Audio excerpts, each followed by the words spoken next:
United States, I'm sure a lot of you know, the United States has started to get out of the World Health Organization. So this is RFK Jr. He's going to do like a whole thing about it. I want to read this. This is so the United States has formally completed its withdrawal from the World Health Organization, says the Department of Health and Human Services, which they announced this last Thursday. So Trump signed an executive order on his first day in office in 2025, announcing the intention of the U.S. to withdraw from the World Health Organization due to its mishandling of the COVID-19 pandemic and the loss of the issues the president took issue with, such as onerous payments, or I don't know what that word means, that didn't match contributions from other member states. So basically, the United States was giving a whole lot more money to the World Health Organization than every other state was, which was pretty crazy. A year later, nearly to the day, the Department of Health and Human Services and the U.S. Department of State announces that the withdrawal from the World Health Organization is complete. The U.S. has been a member of the World Health Organization since its establishment in 1948. The WHO is a specialized agency with the United Nations responsible for coordinating global public health efforts. So it's a single global organization run through the United Nations, which we know is pretty much China-led, that the U.S. is paying a whole lot of money to. Okay, all right, so let's figure out. This is him. This is Fox News, obviously. So this is RFK Jr. addressing the World Health Assembly in fiery video explaining the U.S. withdrawal from the World Health Organization. This was his address at Davos, I believe. You're the U.S. Okay. Health and Human Services Secretary. As you know, President Trump has made the decision to withdraw the United States from the World Health Organization. As far as I know, absolute W. I really don't think it's going to change us really all that much, other than the fact that we are not subject to anybody else's rules other than our own. I'd like to take this opportunity to offer some background to that decision, Please, and thank more you. importantly, Thank you, to sir. chart a future. Don't strain your voice. I know that it just sounds like that, and it's not like hurtful in any way, but still, it sounds like you're straining your voice. Please don't strain yourself, sir. I know that you can do like a million push-ups. Path toward global cooperation on health and health security. Thank you, thank you. Like many legacy institutions, the WHO has become mired in bureaucratic bloat, entrenched paradigms, conflicts of interest, and international power politics. Is that right? While the United States He's almost as orange as Trump is. I love it. has provided the lion's share of the organization's funding historically, other This is going to be the golden presidency. You watch it. Everybody in the administration is going to be a golden president. countries, such as China, have exerted undue influence over its operations in ways that serve their own interests and Okay. not particularly the interests of the global public. Okay, so the United Nations, so China through the United Nations has asserted its own interests into the World Health Organization instead of the interests of the global public. Got it, got it. That's why they were able to hide the things that were going on in China whenever the COVID-19 quote-unquote pandemic was going around. And I say it like that because let's be honest here, it was the flu, and you were only ever passing away if you were already not in good health and would have passed away from the flu anyway. That's the reason they were able to hide it a lot, because China has a lot of control over the World Health Organization, and so they didn't. They were able to anyway. This all became obvious during the COVID pandemic when the WHO, under pressure from China, Yeah. suppressed reports at critical junctures of human-to-human transmission, Yep, and that's then exactly worked what I with just said. China to promote the fiction that COVID originated from bats or pangolins rather than from a Chinese government-sponsored research at a biolab. It's literally COVID Wuhan lab, like COVID research lab. What the fuck, man? Like, yeah, no, it was crazy how they were trying to gaslight everybody. No, it's absolutely not the thing that it totally is.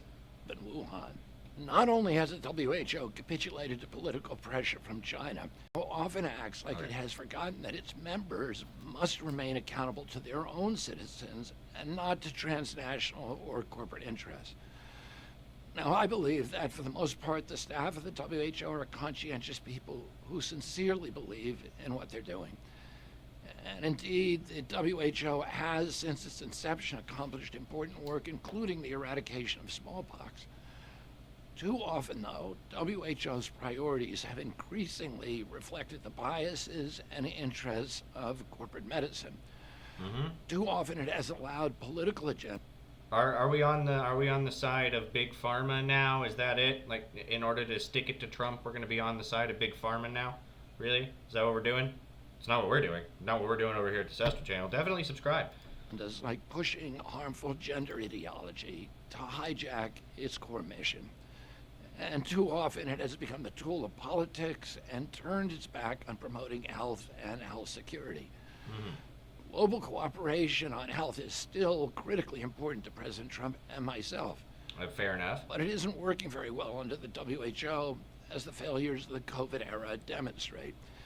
The WHO has not even come to terms with its failures during COVID, let alone made significant. Check it. Watch. RFK Jr. is going to come out and he's going to have a whole new system set up where it's like an alternative to the World Health Organization, right? It's going to be the American Health Organization, okay? The AHO, the AHO. RFK Jr. is going to bring AHO to the world. Reforms. Instead, it has doubled down with the pandemic agreement, which will lock in all of the dysfunctions of the WHO pandemic response. Well, we're not going to participate in that. We need to reboot the whole system, as we are doing in the United States. Here in the United States, we're going to continue to focus on infectious disease and pandemic preparedness. But we're also fundamentally shifting the priorities of our health agencies to focus on chronic diseases, which are prevalent in the United States. It's the chronic disease epidemic that is sickening our people and Fair enough. Like, there's more people nowadays that are on, like, there's more young people in America that are on medication now than at any point in history, and I think it's partly because you keep widening out the spectrum to fit more and more people into it, so that you can medicate more and more people. And I think that things like autism and schizophrenia and like this whole gender dysphoria thing and like things like mental health specifically needs to mean something specific. Like retard used to mean something specific, and now it just means anybody that votes for the Democratic Party. Like it's wild.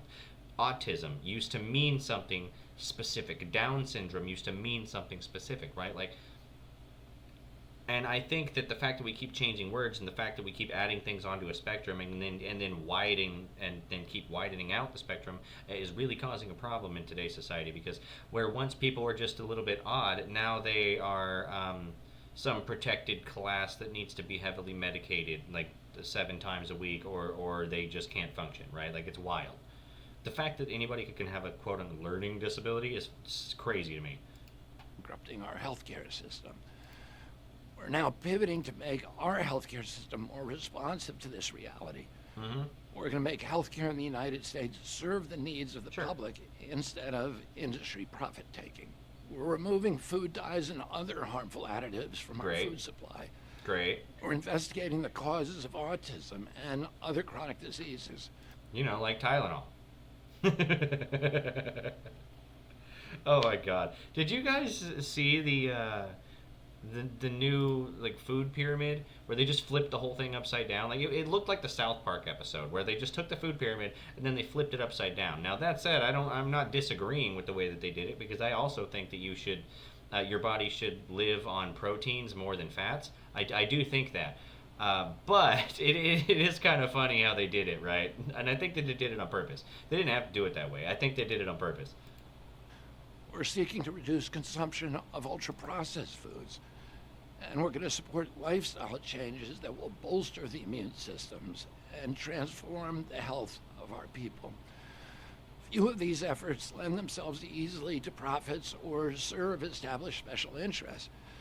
These changes can only occur through the kind of systemic overhaul that President Trump has brought to our country. We'd like to see a similar reordering of priorities on the global stage. I don't want to hear anybody saying that Trump is making the system racist again and bringing back systemic racism. I don't want to hear anybody saying that bullshit, because let's be honest, we all understood that the American government kind of fucking sucked. We all understood that it sucked, and it wasn't great until Trump became president and started making changes. And then all of a sudden everyone like, no, the American system was great. The American government was definitely not fucking us on our taxes every year. Oh my God. Anyway, yeah, no, total overhaul of the tax system, total overhaul of the big pharma reach into the government fucking pockets, like total overhaul of American energy, total overhaul of the U.S. military. I am fucking here for it, baby. Definitely subscribe. We're definitely going to chronicle all of this. And if you're on Kick, follow me here, damn it. Don't watch my Kick channel and don't follow. Come on, just be honest here. Especially considering the fact that through the leadership of the United States and funding from our country over the past 25 years, millions of global citizens have seen a reduction in premature death due to HIV, TB, and malaria. Ooh. Let's return to the core focus of global health and global Yes. health security, back to reducing infectious disease burden and the spread of diseases of pandemic potential. I urge the world's health ministers and the WHO to take our withdrawal from the organization as a wake-up call. Yeah, listen, if it's not working for the world as a whole, America is not going to be a part of it anymore because we're not going to be a part of these Ponzi schemes that keep drawing money from the American taxpayer. We're done with that bullshit. It isn't that President Trump and I have lost interest in international cooperation, not at all. We just want it to happen in a way that's fair and efficient and transparent for all the member states. We've already been in contact with like-minded countries, and we encourage others to consider joining us. We want a free international health cooperation from the straitjacket of political interference by corrupting influences of the pharmaceutical companies, of adversarial nations, and their NGO proxies. I would like to take this opportunity to invite my fellow health ministers around the world into a new era of cooperation. We don't have to suffer the limits of a moribund WHO. Let's create new institutions or revisit existing institutions that are lean, efficient, transparent, and accountable.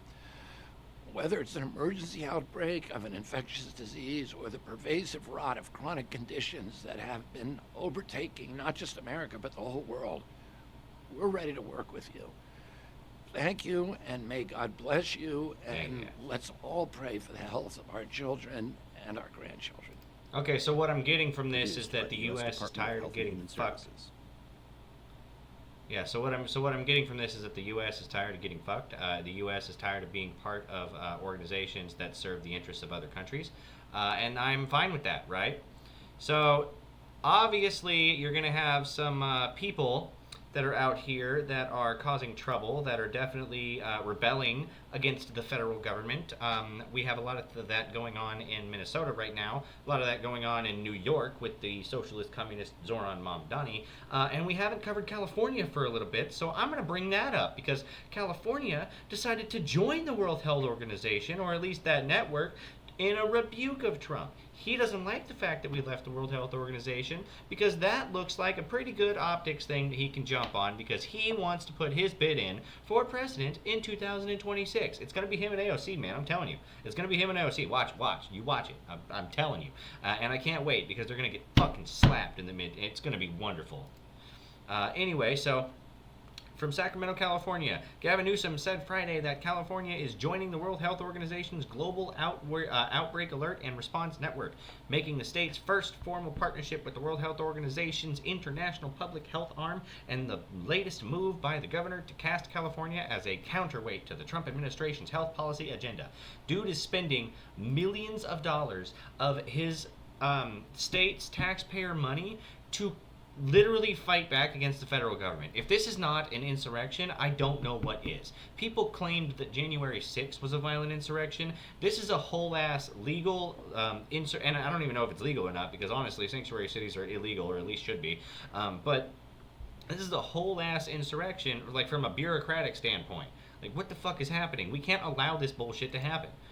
The announcement follows the Trump administration's withdrawal from the United States and World Health Organization.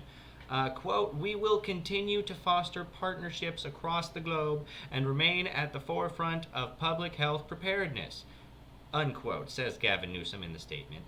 Newsom, who discussed the collaboration with the World Health Organization's Director General Tedros Adhanom, the fact that I can't pronounce this name tells you everything you need to know about this organization. If this dude's director's name is, I'm gonna try this, Tedros Adhanom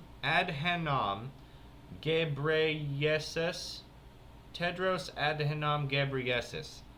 I'm not sure what country he's from, but doesn't sound like one. Maybe I'm a little prejudiced, but it doesn't sound like one that would be good for the United States. During his recent trip to the World Economic Forum in Davos, explicitly framed the move as a rebuke to President Donald Trump. Countering Trump's decision to pull the U.S. out of the World Health Organization, California is the first American state to join the World Health Organization's Global Outbreak Alert and Response Network. So what you're telling me is California says, fuck you, Trump. If you don't want to be part of the World Health Organization, we're going to be. And to be honest with you, I really am fine with him doing that, but I think that the message that he's sending is a little bit dangerous, especially since that we are already seeing an increase in violent assaults against federal law enforcement officers, and he's literally continuing to fight back against President Trump. And President Trump's not fucking doing anything wrong, like at all. He's doing the one thing that everybody promised that they would do and never did, right? Like he's keeping his promises. What's happening?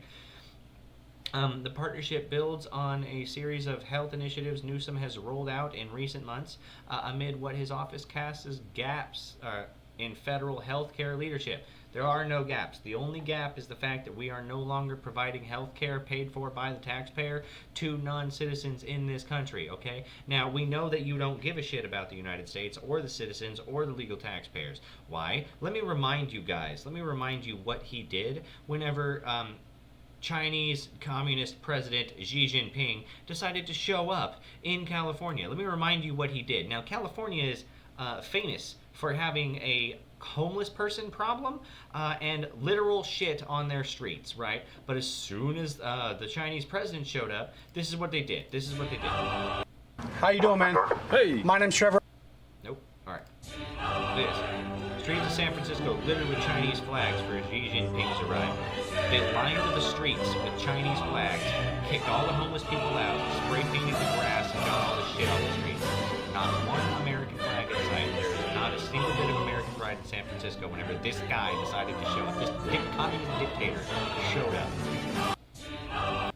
So I don't think it's a surprise to anybody that he is not on the side of the American people at this point, right? Like, I don't think that's really a shock to anybody at all, you know? All of my links will be linked in the description below. So yeah, just follow and like and all that, and on Wednesday we're going to be doing some fun stuff because I don't really intend to talk about politics on Wednesday. So definitely join me on Kick for those streams. That would be awesome. All right, see you later, guys. Bye.